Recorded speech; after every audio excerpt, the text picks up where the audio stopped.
Richard wasn't supposed to be home yet. His meeting got cancelled, so he figured he'd head back early. Maybe catch a nap or get some work done. But the second he pulled into the driveway, he stopped. There was a black sedan parked out front.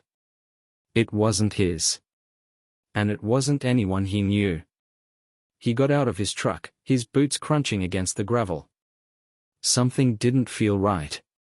He stood there for a moment, staring at the car, trying to think. Maybe Marla had a friend over. Maybe a neighbor stopped by.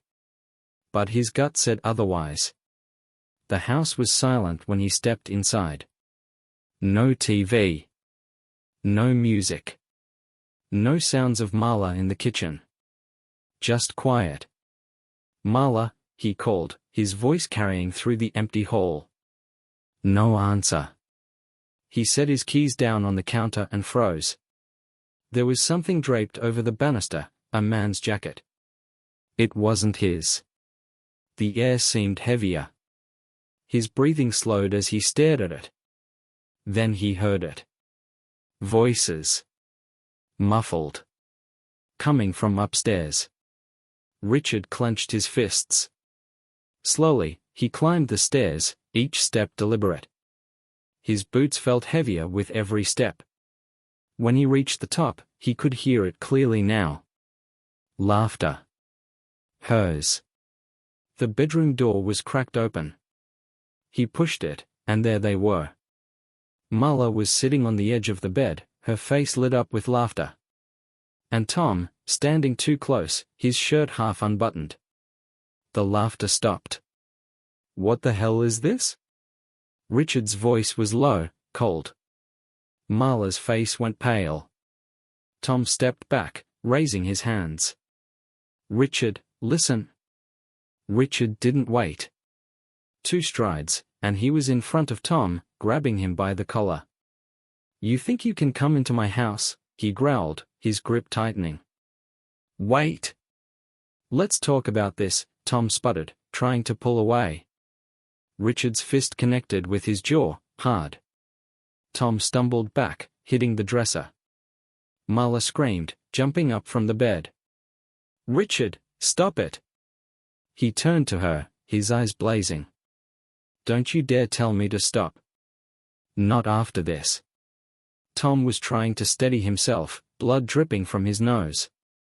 Richard grabbed him again, dragging him toward the open window. "Richard, no! Don't!" Marla cried. But it was too late. With one hard shove, Tom tumbled through the window, landing in the bushes below with a loud crash. Marla stood frozen, tears streaming down her face. "Richard, please. I didn't mean for this to happen." He pointed at her, his voice sharp. "Pack your things. You done." "Wait, just let me explain." "No," he snapped. "You made your choice. Now live with it." Without another word, he turned and walked out. His boots hit the stairs hard, each step echoing in the silence. Outside, he climbed into his truck and gripped the steering wheel, his hands trembling. He sat there for a long moment, staring at the house. This wasn't just anger anymore. This was war. Richard didn't sleep much that night. The image of Marla and Tom in his bedroom was burned into his mind. Every time he closed his eyes, it came rushing back, fueling his anger. By morning, the anger had settled into something colder, sharper. It was time to act.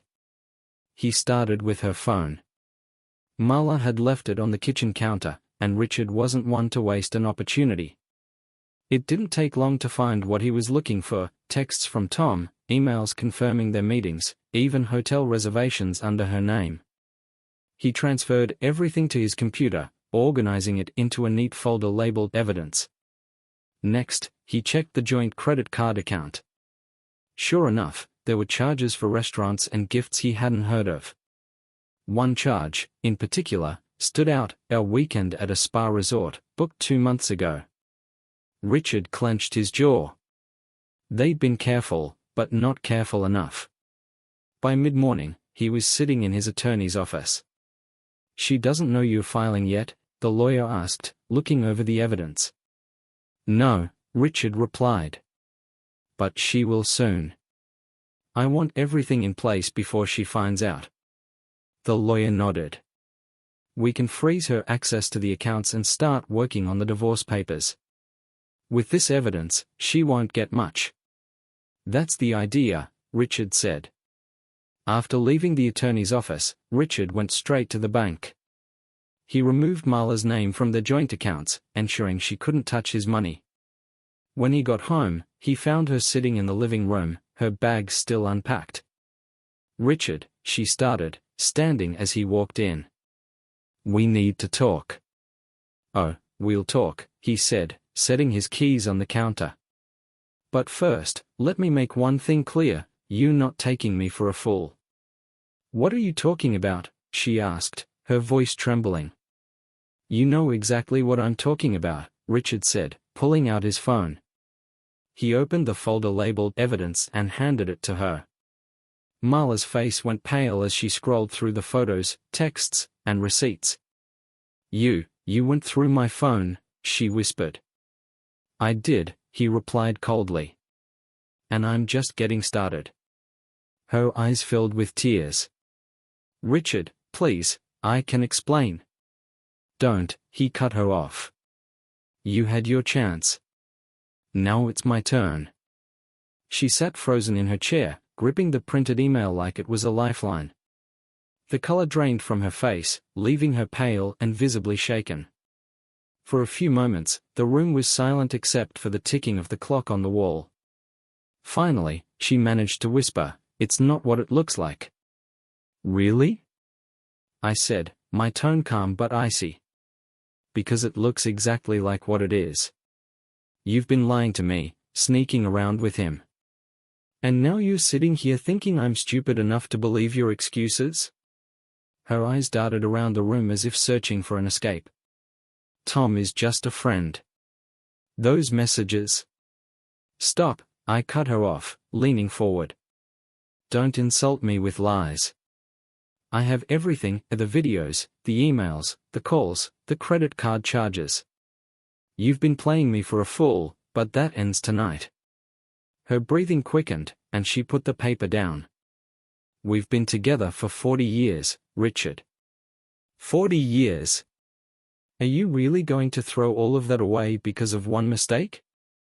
"Mistake?" I laughed bitterly, shaking my head. You don't accidentally end up at hotels with someone. You don't accidentally send messages about how he's your escape. This wasn't a mistake. This was a choice. And now, you'll face the consequences of that choice." Her tone shifted, becoming defensive. "And what about you? You so perfect? You think you've always been the ideal husband?" I raised an eyebrow. "Perfect? No. But I've been loyal. I've worked for this family every single day.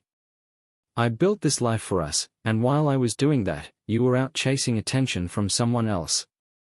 So spare me your attempts to shift the blame." She tried again, her voice trembling. "Richard, please. I love you. This didn't mean anything. It's you I want to be with." I stared at her for a moment, letting the silence stretch between us. Then I stood and walked to the door. "Pack your things," I said. Her head snapped up, panic flashing in her eyes. "What?" "You heard me. Pack your things and get out of this house. You've lost the right to be here." "You can't be serious," she said, standing now, her voice rising. "This is my home too." "Not anymore," I said flatly. "I've already spoken to a lawyer. You'll be served with divorce papers by the end of the week. And in case you're thinking of fighting for the house, let me save you the trouble. It's in my name. Everything is." Her face contorted with anger. "You really going to do this? After everything we've been through?" "Yes," I said, looking her directly in the eye. Because you already made your choice, and now I'm making mine.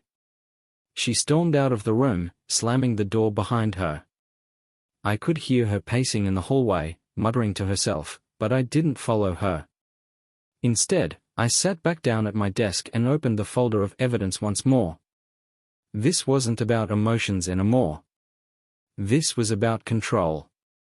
A man cannot allow himself to be disrespected in his own home.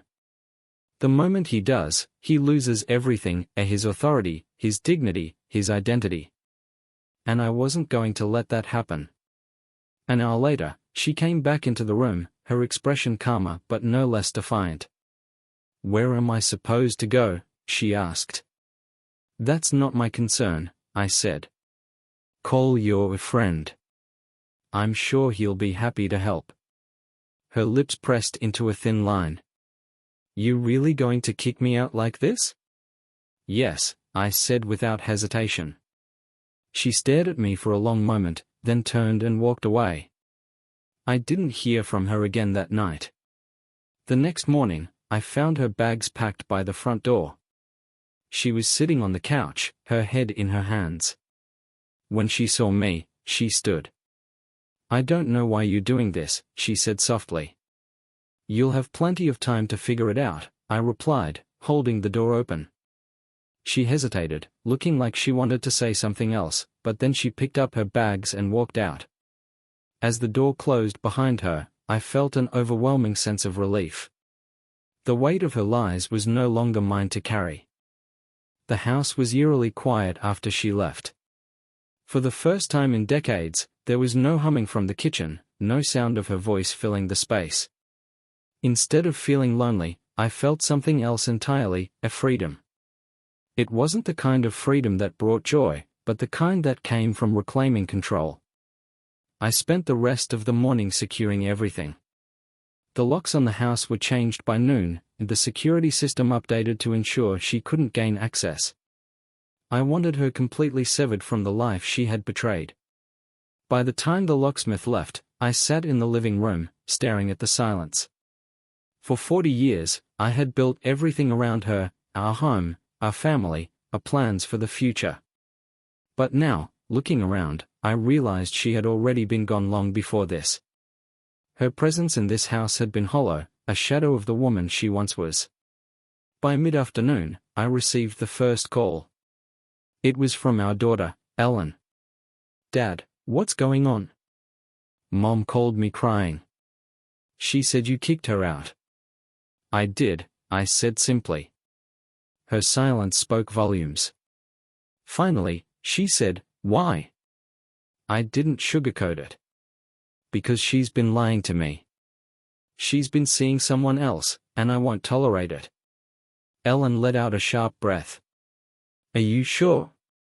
I mean, are you absolutely sure?" "I have proof, Ellen. Emails, messages, even video footage. She betrayed this family, and I won't pretend otherwise." There was another pause before she spoke again, softer this time. "I don't even know what to say." "You don't need to say anything," I replied. "I just thought you should know the truth before she starts spinning her own version of it." I need time to process this," she said finally. "Take all the time you need," I told her. "But understand this: I'm done with her lies. This is final." The calls kept coming throughout the day. Friends, relatives, even a few of her colleagues reached out, most of them asking the same thing: why? I didn't go into details with everyone, but I made it clear that this wasn't a decision I made lightly. I wasn't going to let her control the narrative. She might try to paint herself as the victim, but I wouldn't let her get away with that. By evening, I had a plan. The evidence I had collected wasn't just for legal purposes, it was going to be my weapon against her lies. I started drafting a letter to send to our closest friends and family, laying out the facts in plain terms. It wasn't about revenge, it was about clarity. I wanted everyone to understand why I made the decision I did. The next morning, I received an email from her. The subject line read, "Let's talk." I opened it, already knowing what to expect. Richard. I know you're angry, and I deserve that. But please, let's not throw away everything we've built together. I made a mistake, but I still love you. I need you to understand that this didn't mean anything, it was just a distraction. Please, let's sit down and talk this through. We can fix this. I stared at the screen for a long time, rereading her words. The audacity was almost laughable. She still thought she could manipulate me, twist the situation to her advantage. I didn't respond. Instead, I forwarded the email to my attorney. By midday, the divorce papers were finalized and ready to be served. I made sure they were delivered to her personally, along with a note. You made your choice. Now, I'm making mine. That evening, Ellen called again. Dad, I talked to Mom. She's devastated. I'm sure she is, I replied. Dad, do you think there's any way to fix this? No, I said firmly. She broke something that can't be fixed. And I won't spend the rest of my life trying to put it back together. Ellen sighed. I don't know what to do. I feel like my whole world just fell apart. I'm sorry you caught in the middle of this, I told her. But this isn't about you or me. This is about her choices. As I hung up the phone, I felt the weight of the day settle on me. The house was still quiet, but it no longer felt empty. It felt like mine. There was no turning back now. By the third morning, the house felt quiet, too quiet. For the first time in 40 years, there were no echoes of her humming in the kitchen, no sounds of her bustling around. But instead of loneliness, I felt clarity. Everything I had done over the last few days was to secure my life, my dignity, and my future. By noon, I had finalized the last steps to ensure she couldn't come back. I changed every lock, updated the security codes, and called my attorney to confirm the next phase of the divorce. You're in a strong position, he said after reviewing the paperwork. Her chances of getting anything substantial are slim. That's what I want, I said, my voice steady. Later that afternoon, the ripple effects began. Friends and family started calling, one after another. Some were shocked, others supportive. A few were hesitant, unsure of what to say. Our daughter, Ellen, was the first to call. Dad, I just got off the phone with Mom. She's crying. What's going on? She cheated, Ellen, I said simply. I found proof, emails, messages, everything. Ellen hesitated. You sure about this? Maybe there's some kind of misunderstanding. There's no misunderstanding, I said firmly. She betrayed me. She betrayed us. And I won't tolerate it. The line went quiet. Then Ellen said, I don't know what to say. You don't have to say anything, I replied. But I need you to understand, this is final. By the time dusk rolled around, I received an unexpected visit. It was Tom's wife. She looked determined, her expression calm but cold.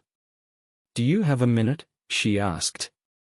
I nodded, stepping aside to let her in. We sat in the living room, and she didn't waste time. I found out everything, she said. How long have you known? A few weeks, I admitted. I've been gathering evidence. She nodded, her lips pressed into a thin line. Same here. I've got emails, credit card receipts, even photos. He's been spending our money on her. Sounds familiar, I said, leaning back in my chair. For the next hour, we compared notes. Piece by piece, the full story of their affair came together. Her anger was palpable, and I shared it. We need to make sure they don't walk away from this, she said. They won't, I replied. That evening, I drafted a letter to Mala, outlining everything. It wasn't emotional. It was factual and final. I attached the divorce terms, which left her with the bare minimum. As I hit send, I felt the weight of the past few weeks lift off my shoulders. The life we built was gone, but for the first time, I didn't feel like I was losing something. I felt like I was gaining freedom. The morning after my meeting with Tom's wife, I woke up with a renewed sense of purpose. It wasn't enough to push Marla out of my life, I wanted to ensure she and her lover felt the full weight of their actions. Betrayal, after all, should come with consequences. I started by sending all the evidence I had collected, emails, credit card statements, and videos, to Tom's employer. It didn't take much research to learn he worked for a large firm with a strict code of conduct. Adultery might not be illegal, but companies often frown on public scandals, especially when they involve corporate resources. Within hours, I received confirmation from a contact at his office that the evidence had been received, and an internal investigation was underway. Tom's reputation, carefully built over decades, was about to crumble. Next, I focused on Marla. Legally, I had already secured the upper hand, but there was more I could do. I drafted a letter to her volunteer organization, attaching proof of her affair and highlighting how it had tarnished the image of their charity. It wasn't about revenge, it was about accountability. She had paraded herself as a pillar of the community while betraying the very principles she claimed to uphold. By the end of the day, I received an email from the organization thanking me for bringing the issue to their attention. They politely informed me that Marla would no longer represent them. One by one, the pieces of her facade were falling apart. That evening, Ellen called again. Her tone was strained, almost pleading. "Dad, do you really have to go this far? I mean, Mom made a mistake, but..." "A mistake?" I interrupted, my voice firm. "A mistake is forgetting an anniversary. What she did was deliberate. She made her choice, Ellen. And now I'm making mine." "I get that you hurt," she said softly, "but don't you think this is enough?" "Enough?" I replied. "Let me ask you something. If someone stole from you, lied to your face, and then pretended to be the victim, would you just let it slide? Or would you make sure they never did it again?" She didn't answer right away. Finally, she sighed. "I guess I just hate seeing this happen to our family." "I hate it too," I said. "But this isn't my fault. It's hers. Remember that." By the next day, Tom's wife and I had finalized our coordinated efforts. She filed for divorce, citing infidelity, and submitted the same evidence I had shared with her. Together, we ensured that both Marla and Tom would be exposed for what they truly were. In the weeks that followed, I watched as the fallout unfolded. Tom was fired from his job, his reputation irreparably damaged. Marla, now without her social circle or volunteer work, moved into a small apartment on the other side of town. Every step of the way, I felt no guilt, only satisfaction. They had chosen chaos, and now they were living with it. One evening, as I sat in the living room, an email notification appeared on my phone. It was from Marla.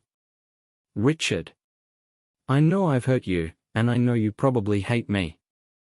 But I hope one day you can forgive me. What we had, it was real. It was worth something. I wish I could take it all back. Please, if you ever want to talk, I'll be here." I stared at the screen, unmoved. Forgiveness? She wanted forgiveness? After all the lies, the deceit, the damage? I deleted the email without replying. It didn't take long for everything to unravel. Tom's dismissal from his company became public knowledge within days. A man who had spent years building a spotless reputation was now a scandal, whispered about in professional circles. Marla wasn't doing much better. Her social circle, once filled with charity committees and neighborhood gatherings, had vanished. Friends who once greeted her warmly now avoided her, their smiles replaced with cold glances. "A neighbor stopped me while I was out for a walk. I ran into Marla the other day," he said. "She didn't look good. You'd hardly recognize her." I'm not surprised, I replied. Despite the silence in my house, there were still echoes of her presence, emails, texts, and the legal ties that remained as we finalized the divorce. One morning, I opened my inbox to find yet another message from her. Richard. I know you don't want to hear from me, but I need you to understand that I'm sorry. I never wanted to hurt you. What we had meant everything to me, and I don't know how I let it slip away. Please, can we just talk? I'm begging you. I didn't even hesitate. The email went straight to my attorney. That same day, Tom's wife called me. He's trying to negotiate, she said. Her tone was sharp, her anger unmistakable. He thinks I'll settle quietly. He doesn't get it, I'm done protecting him. Good, I replied. The more pressure, the better. We discussed her divorce case for a while, aligning our strategies. Her resolve mirrored my own. Neither of us was willing to let Marla and Tom walk away unscathed. In the days that followed, the cracks in their lives deepened. Tom lost his standing in his professional network, his name synonymous with dishonesty. Marla, without her social support, moved into a small apartment on the other side of town. She tried to reach out to old friends, but no one answered. I didn't feel guilty. Choices have consequences, and they were living theirs. One evening, I was sitting in the living room, sifting through old photographs. Memories of the life we'd built together now felt distant, like they belonged to someone else. My phone buzzed with a text from Ellen. Dad, Mom's been trying to reach me. She sounds so lost. Are you sure there's no way back? There isn't, I replied. She made her choice. Ellen didn't argue. Life moved on, slowly at first, but steadily. I spent more time outdoors, picking up hobbies I'd long forgotten. Photography became a daily routine, my camera a way to refocus my perspective. One afternoon, I ran into an old friend at the park. We hadn't spoken in years, but he had heard about the divorce. You seem different, he said, studying me. I am, I replied. It's surprising what clarity you find when the noise is gone. He nodded, smiling. Sometimes, losing what you thought was everything turns out to be the best thing that ever happened. It does, I agreed. The months after the divorce were oddly calm. For the first time in years, I wasn't answering to anyone else's schedule or dealing with the subtle tensions that had been a constant in my marriage. The house was quiet, too quiet at first, but I started to find comfort in that. Selling the house was a logical step. It was too big for just me, and every corner held memories I didn't want to revisit. The process wasn't quick, but once the papers were signed, I felt lighter. My new place was smaller, on the edge of town, with just enough space for me and a fresh start. One afternoon, while unpacking, I came across an old photo album.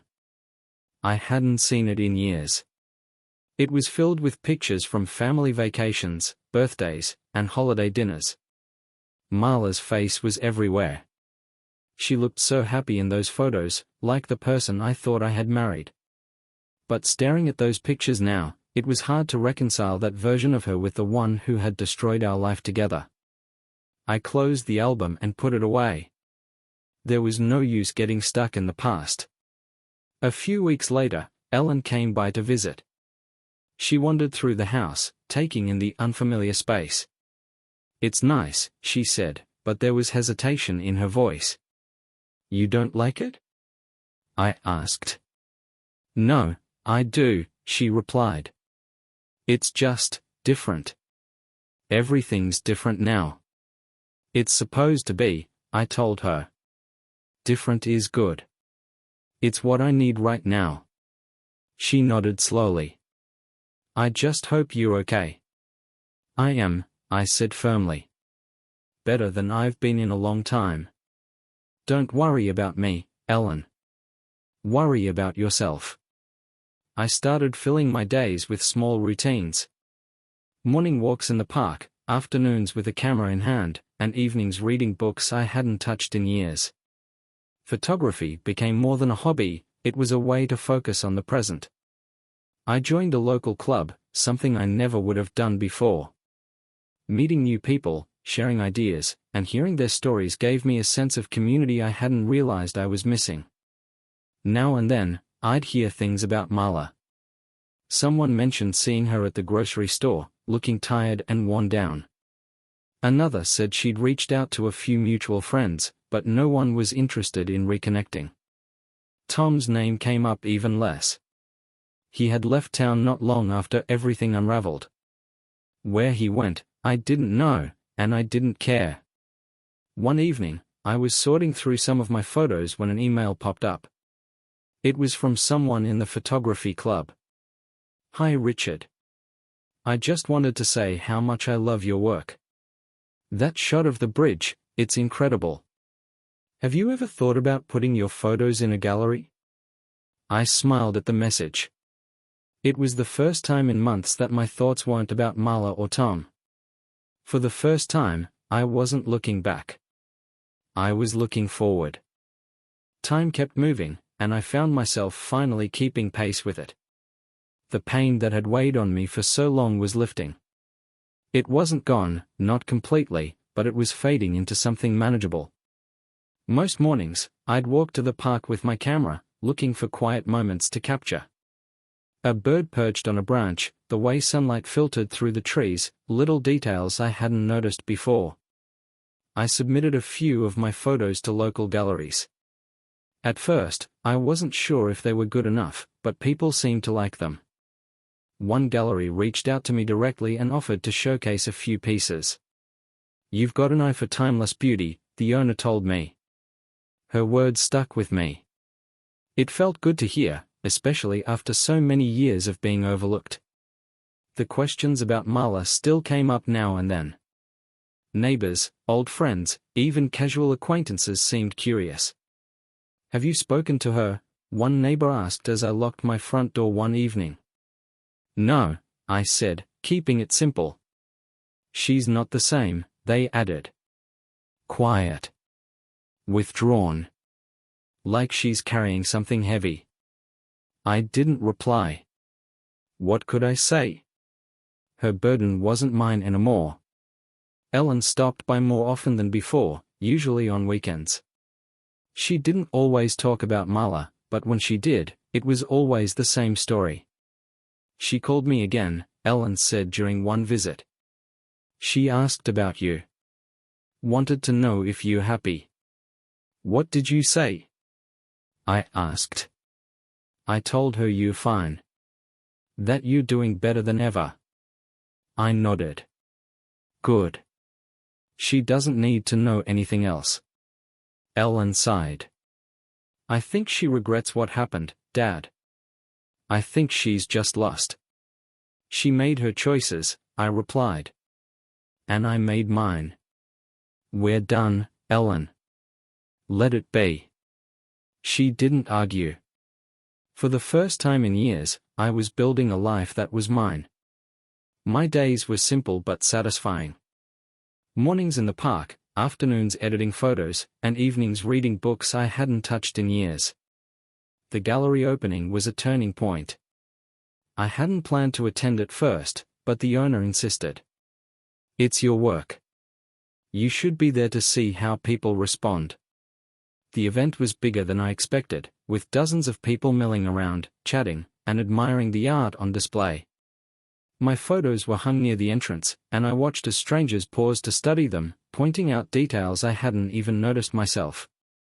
"You've got talent," one man said as he shook my hand. "Thanks," I replied. It felt strange, hearing that. Strange, but good. Toward the end of the evening, a woman approached me. She was about my age, with kind eyes and a warm smile. "Your work is stunning," she said, motioning to one of my photos. "You've captured something really special here." "Thank you," I said, feeling a little awkward.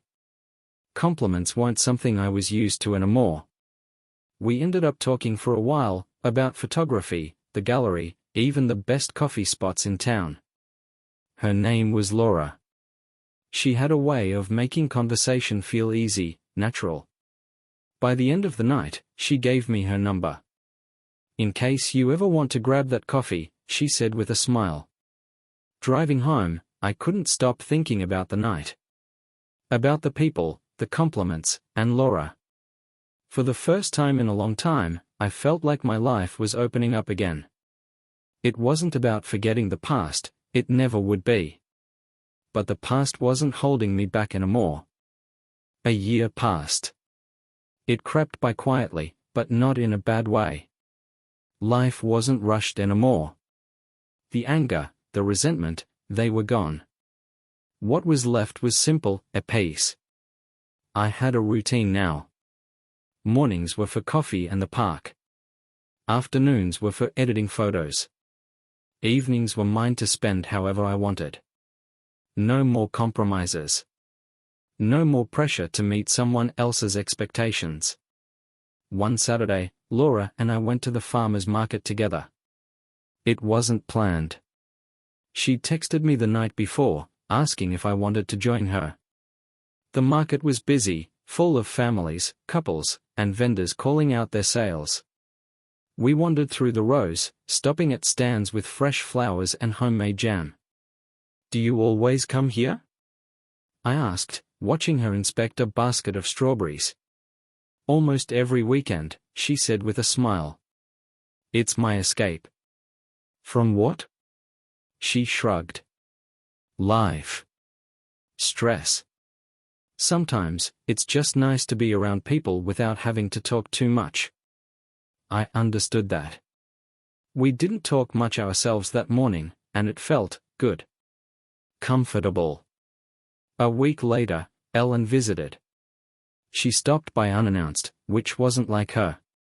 "You're smiling," she said as she walked into the living room. "Am I not allowed to smile?" She laughed. "You just didn't smile like this before." "Not for a long time." I shrugged. "I guess I'm starting to figure things out." "Is it Laura?" she asked, sitting down across from me. "It's not just her," I said. "It's everything. My life feels lighter now. Like I've finally let go of what doesn't matter." Ellen nodded, her face softening. "You deserve to be happy, Dad. I'm glad you're finding it." Marla's name came up less and less. I'd heard she left town, but I didn't ask for details. Tom had disappeared too.